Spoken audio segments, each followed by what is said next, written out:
नमस्कार दोस्तों, मैं आशित त्यागी युग करवट यूट्यूब चैनल पर आपका स्वागत करता हूं। दिल्ली से खबर है। दिल्ली में सफदरजंग अस्पताल में डॉक्टर और बिचौलियों के बीच साठगांठ का पर्दाफाश करने के लिए सीबीआई ने आज छापा मारा। सीबीआई की यह छापेमारी भ्रष्टाचार को लेकर की गई है। एजेंसी ने न्यूरो सर्जरी विभाग के एक डॉक्टर और बिचौलियों सहित कुछ लोगों को पकड़ा है। सीबीआई को वेतन वृद्धि के कुछ दस्तावेज मिले हैं। अधिकारी ने बताया कि मामला भ्रष्टाचार से जुड़ा हुआ है। आज इंदौर में एक बड़ा हादसा हो गया। रामनवमी के अवसर पर स्नेहनगर के पास पटेल नगर में श्री बेलेश्वर महादेव झूलेलाल मंदिर में हवन के बाद कन्या पूजन चल रहा था। इस दौरान बावड़ी की छत धंस गई और वहां मौजूद 50 से अधिक लोग उसमें गिर गए। घटनास्थल पर हादसे के बाद अफरा तफरी का माहौल हो गया। किसी को कुछ समझ ही नहीं आ रहा था कि हुआ क्या है। फिर भी स्थानीय लोगों ने सक्रियता दिखाई और 10 लोगों को बाहर निकाल लिया। घायलों को अस्पताल में भर्ती कराया गया है। राहत और बचाव कार्यों को गति दी गई है। मंदिर के पास रहने वाले लोगों का कहना है कि बावड़ी अवैध रूप से बनाई गई थी। कई बार प्रशासन को इस बारे में लिखित में सूचना और शिकायत दी जा चुकी थी। इस हादसे में एक व्यक्ति की मौत की सूचना है। बताया जा रहा है कि जिस वक्त यह हादसा हुआ बावड़ी में पानी कम था, जिससे गिरने के बाद भी लोग अंदर खड़े दिखाई दिए, लेकिन एक दूसरे के ऊपर जो लोग गिरे उससे ये घटना हुई है, उससे लोग घायल हुए हैं। उत्तर प्रदेश की सियासत में बसपा के सियासी वजूद को बचाए रखने के लिए मायावती दलित मुस्लिम फार्मूले पर काम कर रही हैं। इस सियासी कॉम्बिनेशन के साथ 2024 के लोकसभा चुनाव में बसपा जाना चाहती है। ऐसे में उत्तर प्रदेश के नगर निगम चुनाव में पार्टी की अपने मास्टर प्लान का टेस्ट करने की प्लानिंग थी। बसपा उत्तर प्रदेश नगर निगम चुनाव में 7 मेयर की सीटों पर मुस्लिम उम्मीदवार उतारने की तैयारी कर रही थी, लेकिन इससे पहले कि योजना जमीन पर उतरती, इस पर संकट गहरा गया है।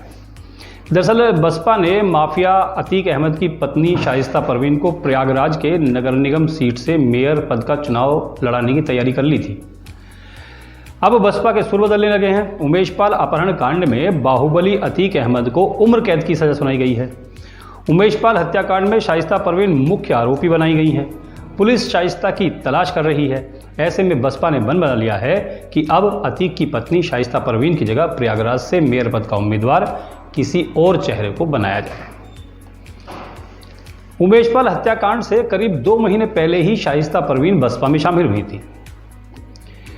माफिया अतीक की पत्नी के सहारे बसपा प्रयागराज में अपनी खोई हुई साख और वोट बैंक वापस लाने की तैयारी कर रही थी। इसीलिए दलित मुस्लिम फार्मूले को अमली जमा बनाया जा रहा था। लेकिन मायावती की इस पूरी प्लानिंग, पूरी योजना, पूरी रणनीति पर उमेश हत्याकांड ने पलीता लगा दिया है, क्योंकि इस पूरे मामले में अतीक का पूरा परिवार आरोपी है। कुछ समय पहले तक मायावती अतीक की पत्नी शाइस्ता परवीन को पार्टी से बाहर न निकालने की बात कहकर उसके साथ खड़ी दिखाई दे रही थी। शाइस्ता पर एक्शन न लेकर मायावती मुस्लिमों को सियासी संदेश देने की बात कर रही थी या कोशिश कर रही थी कि महज आरोप प्रत्यारोप पर शाइस्ता को पार्टी से बाहर नहीं निकाला जाएगा। हालांकि मायावती ने तब भी कहा था कि अगर जांच में दोषी पाई गई तो शाइस्ता को पार्टी से निष्कासित किया जा सकता है।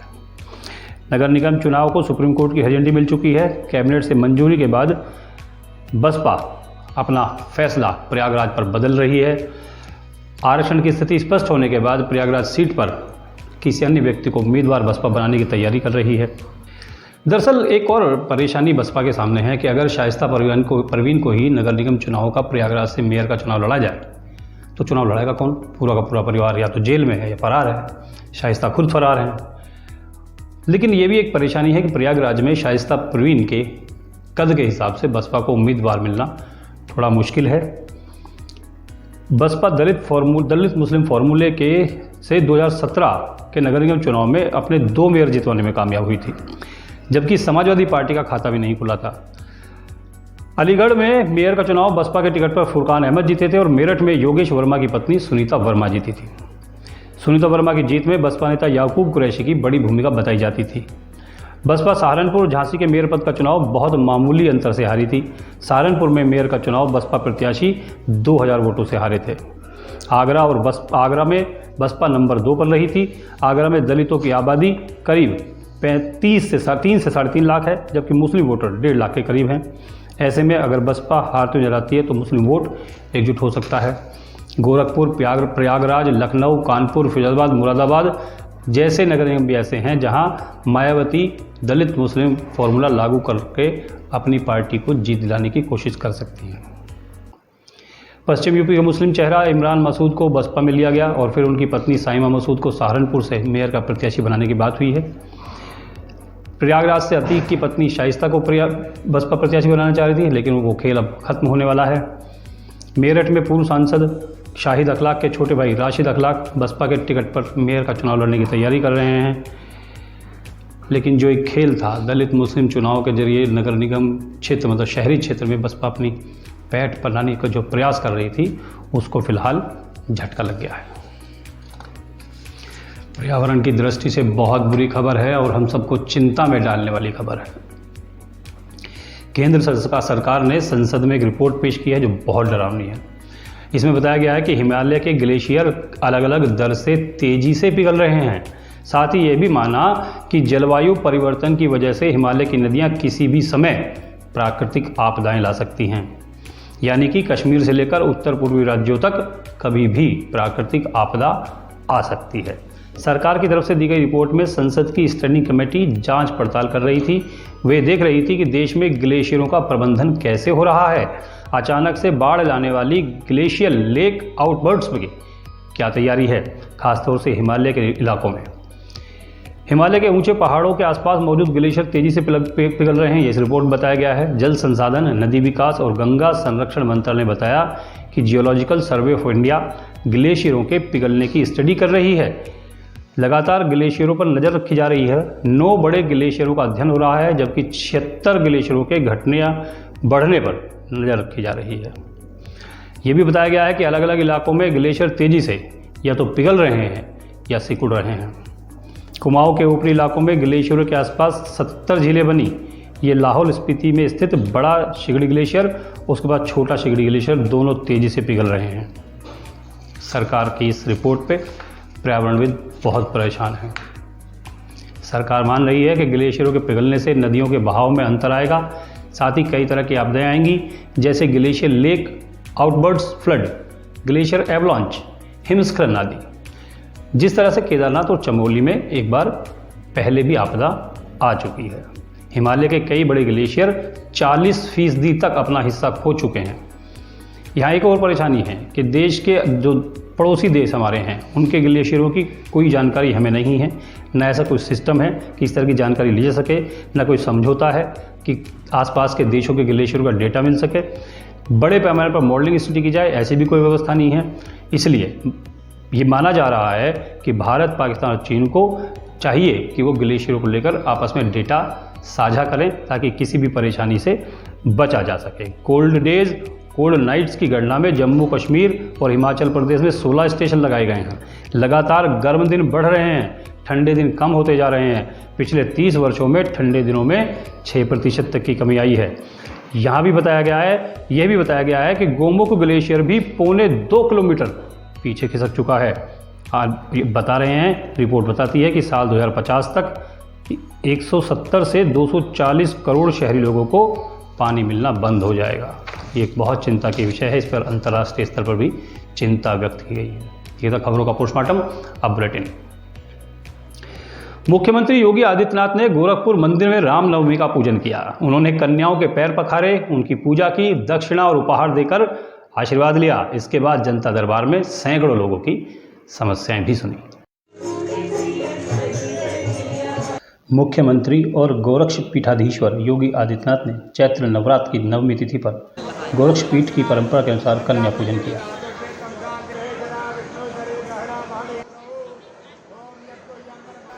नवमी तिथि के अनुष्ठान की कड़ी में गोरखनाथ मंदिर के अनुक्षेत्र में आयोजित कन्या पूजन कार्यक्रम में योगी आदित्यनाथ ने 9 दुर्गा स्वरूप कुंवारी कन्याओं के पांव पखारे, उनका विधि विधान से पूजन किया, चुनरी उड़ाई, आरती उतारी, श्रद्धापूर्वक भोजन कराया, दक्षिणा और उपहार देकर आशीर्वाद दिया। मुख्यमंत्री ने परंपरा का निर्वाह करते हुए बटुक पूजन भी किया। चैत्र नवरात्र की नवमी तिथि के अनुष्ठान में सीएम योगी ने सबसे पहले कन्याओं के पांव धोए, उनके माथे पर रोली, चंदन, अक्षत आदि का तिलक लाया, दुर्वा से अभिषेक किया, चुनरी उड़ाकर उपहार और दक्षिणा देकर आशीर्वाद प्राप्त किया। ब्यूरो रिपोर्ट, युग करवट। राष्ट्रीय प्रजापति महासभा की रैली आज दिल्ली बॉर्डर यूपी गेट पर पहुंच गई। ये लोग खुद को अनुसूचित जाति में शामिल करने की मांग कर रहे हैं। दिल्ली पुलिस ने यूपी गेट पर इनका रास्ता रोक लिया। इस वजह से काफ़ी देर तक हंगामा होता रहा। NH9 पर जाम लगा रहा। ये दृश्य दिल्ली बॉर्डर पर यूपी गेट के हैं। ये लोग राष्ट्रीय प्रजापति महासभा के सदस्य हैं। दरअसल प्रजापति महासभा अपनी जाति को अनुसूचित जाति में शामिल करने की मांग कर रही है। कल इन लोगों ने मेरठ कमिश्नरी पर भी प्रदर्शन किया था। वहीं से दिल्ली के लिए निकल पड़े। इसी बीच पूर्व विधायक संगीत सोम भी पहुंचे। उन्होंने इनकी मांगों को जायज ठहराया। अपनी मांग है कि हमें अनुसूचित जाति में आरक्षण मिलना चाहिए और गरीब परिवार से हैं, गरीब तबके के सभी लोग हैं। ये लोग सभी वे लोग हैं जो इस देश को मरने का काम करते हैं, बर्तन बनाने का काम करते हैं, समाज को आगे बढ़ाने का काम करते हैं और जेन्युइन मांग है। आज सुबह सैकड़ों की तादाद में प्रजापति समाज के लोग यूपी गेट पहुंच गए। यहां दिल्ली पुलिस ने बैरिकेडिंग लगाकर इनका रास्ता रोक दिया। इन लोगों ने घंटों तक हंगामा किया। NH9 पर जाम लगा रहा। ब्यूरो रिपोर्ट, यूप करवट। मेरठ में पुलिस का मानवीय चेहरा सामने आया है। यहाँ एक बुजुर्ग का थैला फट गया, जिससे उसकी सारी दाल सड़क पर बिखर गई। उसी वक्त प्रतापपुर थाने के इंस्पेक्टर वहाँ से गुजर रहे थे। वो रुके, उन्होंने पुलिसकर्मियों के साथ सड़क पर हाथ से दाल समेटी और बुजुर्ग की मदद की। ये नज़ारा देखकर लोग हैरान थे।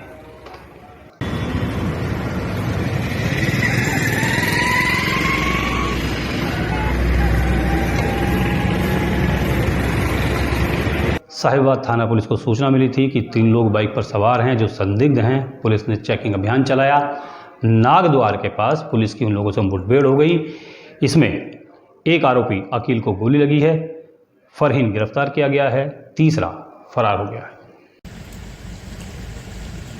आज दिनांक 30/3/2023 को साहिबाबाद थाने को सूचना मिली कि 3 संदिग्ध व्यक्ति एक मोटरसाइकिल पर सवार होकर घूम रहे हैं। इस सूचना पर साहिबाबाद पुलिस द्वारा जगह जगह नाकेबंदी की गई। नागद्वार के पास पुलिस को उक्त तीनों संदिग्ध व्यक्ति दिखाई दिए, जिनका पीछा करने पर उनके द्वारा पुलिस पर जान से मारने की नीयत से फायर किया गया। जिस पर आत्मरक्षार्थ पुलिस ने उन पर फायर किया तो उसमें एक व्यक्ति अकील उर्फ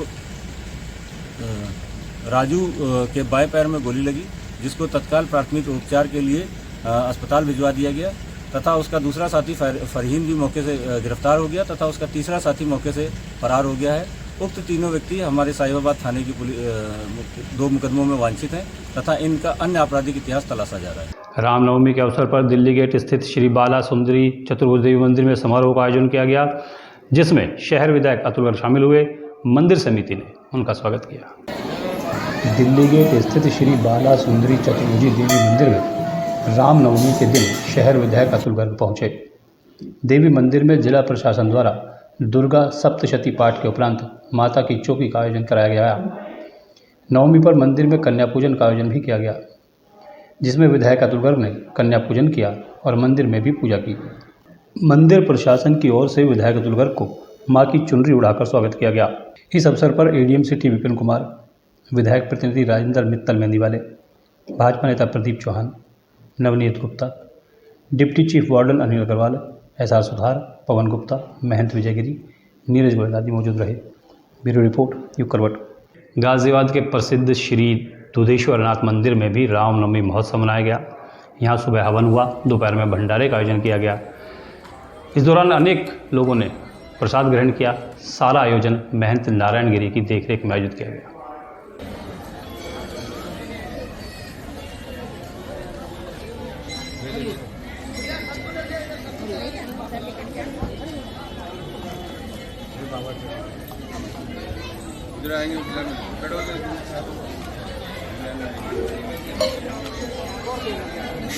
तो आज के लिए बस इतना ही। आज का खबरों का पोस्टमार्टम कैसा लगा ज़रूर बताइएगा।